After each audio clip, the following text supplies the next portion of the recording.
اس کے لیے بھی آسان، سنبھالنا بھی آسان، استعمال بھی اس کا کافی.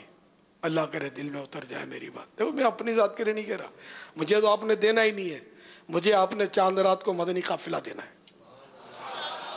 مجھے آپ کی رقم نہیں چاہیے، مجھے آپ چاہیے. کون چاند رات مدنی قافلہ کون؟ ہاتھ کم اٹھ رہے ہیں، ہاتھ کم اٹھ رہے ہیں. ابھی کیا رات کو تراویح کے بعد اٹھائیں گے ہاتھ؟ چاند رات مدنی قافلہ، جنت ایکسپریس، جنت ایکسپریس، سبحان اللہ. جنت ایکسپریس چلائی جائے گی اسپیشل. ماشاء اللہ. اس کو بھرنا بھی ہے. تو بہرحال یہ کہ یہ وسوسہ آتا ہوا کہ اپنے لیے لائن کلیئر کر رہا ہے. معاذ اللہ، مجھے کوئی کمی نہیں ہے. واقعی مجھے نہیں آپ تحفے بھی نہیں دیں، پیسے بھی نہیں دیں، بس آپ میری دعوت اسلامی کا مدنی کام کرتے رہیں. الحمدللہ میرا پیٹ بھرا ہوا ہے، کھاتا ہوں، دو نوالے بچ جاتے ہیں. اللہ کی رحمت ہے، کوئی محتاجی نہیں ہے، کسی کی محتاجی نہیں ہے. نہ غذا کی کمی ہے، نہ دوا کی کمی ہے، نہ اللہ کا کرم ہے. کون دیتا ہے؟ آئے تو سامنے. کون دیتا ہے؟ دینے کو منہ چاہیے، دینے والا ہے سچا ہمارا نبی. کون دیتا ہے؟ دینے کو منہ چاہیے. کون دیتا ہے؟ دینے کو منہ چاہیے. دینے والا ہے سچا ہمارا نبی. دینے والا ہے سچا ہمارا نبی. صلی اللہ تعالی علیہ وآلہ وسلم. میری سال سے بوڑھی ہو چکی ہے، 2-3 سال سے نا وہ روزے چھوڑ گئے ہیں، نہیں رکھ سکتے. تو ان کی جگہ پہ میرے بچے رکھ سکتے ہیں روزے؟ کسی ایک کے بدلے دوسرا روزہ رکھے، نماز پڑھے، یہ نہیں ہوتا اس طرح. بلکہ اگر وہ ایسی بوڑھی ہے کہ آئندہ بھی اب اس کی صحت لوٹ کر نہیں آئے گی، قرینہ یہ بتا رہا ہے، بالکل ضعیفہ ہو گئی ہے، آئندہ صحت نہیں لوٹے گی، نہ گرمی میں روزے رکھ سکتی ہے، نہ سردی میں رکھ سکتی ہے. مثلا یہ گرمی میں نہیں رکھ سکتی، سردی میں رکھ سکتی ہے تو سردی میں قضا کرے.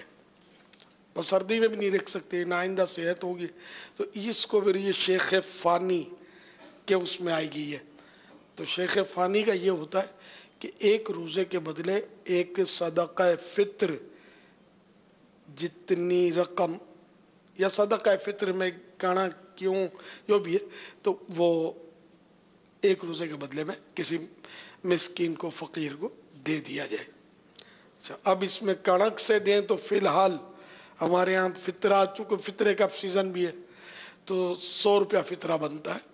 یعنی ایک لم شم حساب ہوتا ہے، انہیں زیادہ کر کے 100 سے کم، 100 سے زیادہ میں نہیں بنے گا پاکستان میں. یہ ہمارے دارالفتہ اہل سنت والوں نے حساب لگایا ہے، کم بنے گا. تو اگر 10-5 روپے زیادہ جاتے ہیں تو کیا حرج ہے، رائے خدا میں ہی جائیں گے. تو یعنی کہ یہ 1439 سن ہجری کے رمضان مبارک میں جیسے شیخ فانی فی روزہ 100 روپیہ ادا کر دے گا تو اس کا یہ فدیہ ادا ہو جائے گا روزے کا. اچھا، اب اگر جو شریف سے دینا چاہیں تو 240 روپیہ ایک فطرے کا بنتا ہے. اور کھجور یا کشمش، سوکھے ہوئے انگور جو ہوتے ہیں وہ کشمش کہلاتے ہیں، تو کشمش یا کھجور سے اگر فطرہ دیں تو 1600 روپے فطرہ اس سال بنتا ہے. یہ رمضان شریف میں جو فطرہ ہم نکالتے ہیں عید الفطر میں، تو یہ اس کی ترکیب ابھی سے بھی کر سکتے ہیں، آپ دے سکتے ہیں. تو روزے کا فدیہ بھی ان 3 میں سے کوئی سا بھی دے سکتے ہیں. جتنا زیادہ رقم دیں گے تو ثواب زیادہ ملے گا، نفس پر گراں بھی زیادہ گزرے گا. افضل الاعمال احمزها، کہ افضل عمل ہوتا ہے، افضل عمل وہ ہوتا ہے جس میں زحمت یعنی کہ تکلیف زیادہ ہو. افضل الاعمال احمزها، صلو علی الحبیب صلی اللہ تعالی علی محمد۔ ہمارے باب المدینہ مشاورت کے نگران کی طرف سے یہ اعلان آیا ہے کہ انشاءاللہ باب المدینہ کراچی میں 221 مساجد بنائی جائیں گی، انشاءاللہ۔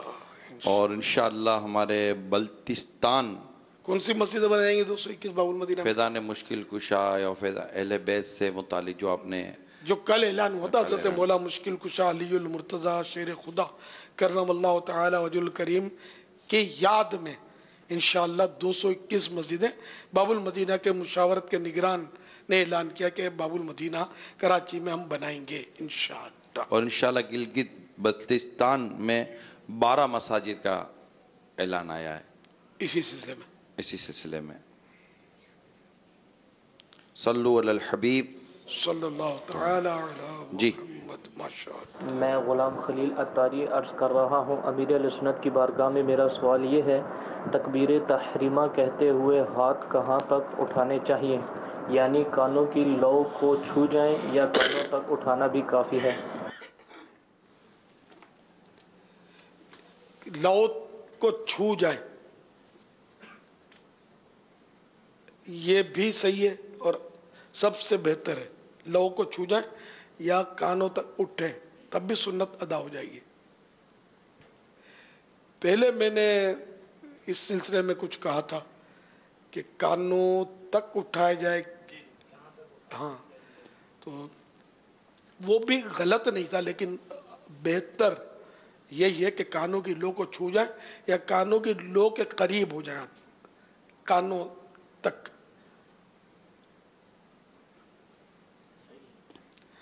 واللہ تعالی اعلم ورسولہ اعلم عز وجل صلی اللہ تعالی علیہ وآلہ وسلم۔ صلو علی الحبیب صلی اللہ تعالی علی محمد۔ جنات وضو، غسل اور عبادتیں مثلا نماز، روزہ وغیرہ کس طرح ادا کرتے ہیں؟ جس طرح انسان کرتے ہیں ویسے ہی یا کسی اور انداز میں؟ یہ علامہ جلال الدین سیوطی رحمۃ اللہ تعالی علیہ نے لقط المرجان میں اور دیگر بزرگوں نے بھی بعض نے لکھا ہے، جس کا خلاصہ یہی ہے کہ چونکہ یہ مکلف ہیں جنات، تو جو مسلمان جنات ہیں وہ وضو بھی کرتے ہیں، نمازیں پڑھتے ہیں، روزے رکھتے ہیں، زکاتیں ادا کرتے ہیں، یہ بھی عبادتیں کرتے ہیں۔ واللہ تعالی اعلم ورسولہ اعلم عز وجل صلی اللہ تعالی علیہ وآلہ وسلم، اعتکاف بھی کرتے ہیں۔ صلو علی الحبیب صلی اللہ تعالی علی محمد۔ میرا نام محمد وقاص ستاری ہے، امیر اہل سنت کی بارگاہ میں سوال ہے، نماز میں صدل مکروہ تحریمی ہے، یہ ارشاد فرمائیں کہ نماز کے علاوہ صدل کا کیا حکم ہے؟ صدل، نماز میں صدل پہلے بولتے کس کو ہے؟ سر یا کندھوں سے کپڑا لٹکانا، جیسے یہ چادر ہے نا، نظر آئے اس طرح میں، یہ ذرا اونچے سے لیں گے تو نظر آئے گی سرے اس کے۔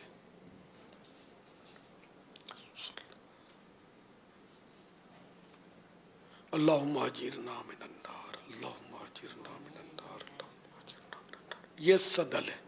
اچھا، یہ بھی صدل ہے، یہ دونوں صدل کہلاتے۔ تو نماز میں اس طرح، اور یہ بھی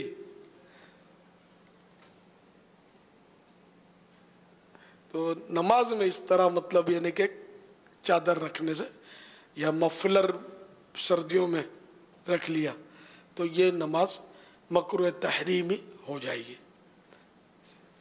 اس طرح نماز پڑھی تو نماز تو اچھا۔ اب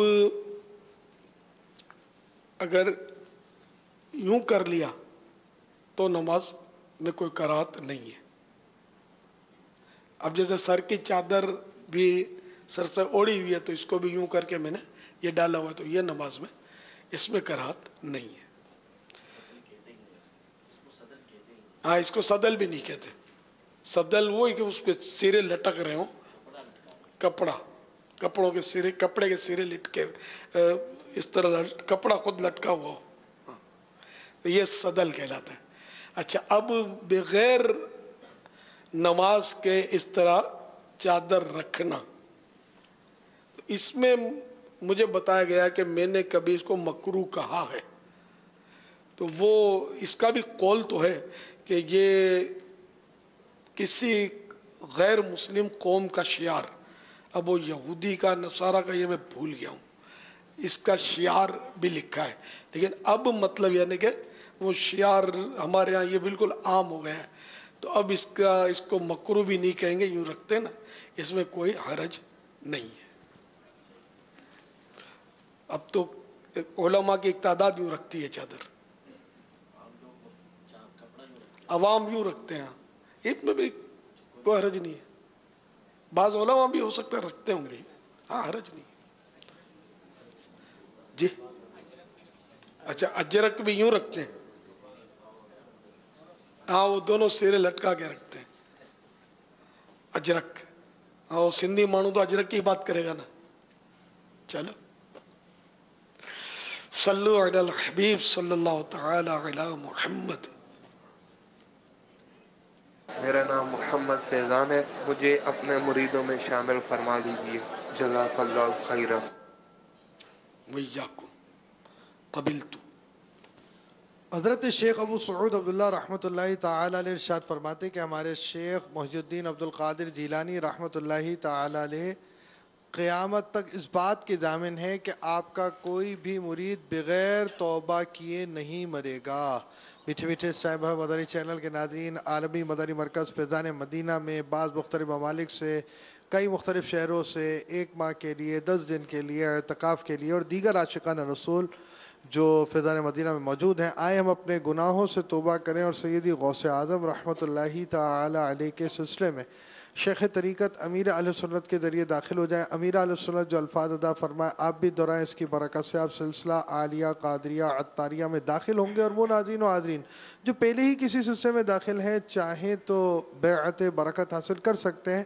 امیر اہل سنت فرمائے مرید ہوتا ہوں میں، تو آپ کہیے طالب ہوتا ہوں میں، آپ اپنے ہی پیر صاحب کے مرید رہیں گے انشاءاللہ عز و جل۔ اس سلسلے کا فیضان بھی جاری ہو جائے گا۔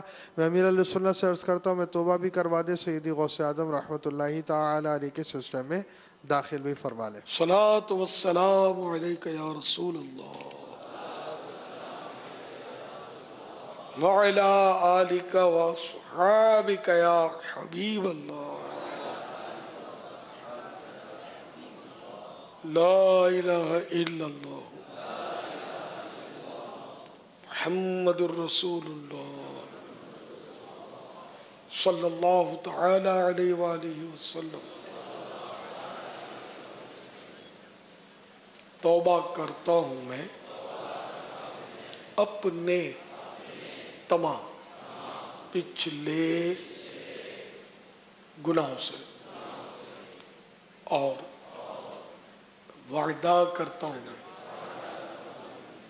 کہ آئندہ شریعت پر چلوں گا، بد مذہبوں، برے لوگوں کی صحبت سے بچتا رہوں گا، نماز روزے کی پابندی کرتا رہوں گا،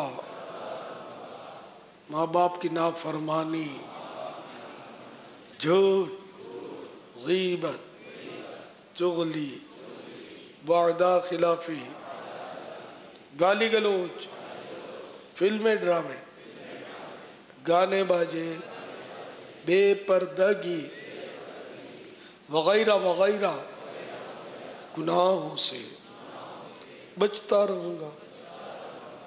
اے اللہ میری اس توبہ کو قبول فرما اور مجھے میرے وعدے پر ثابت قدم رکھ۔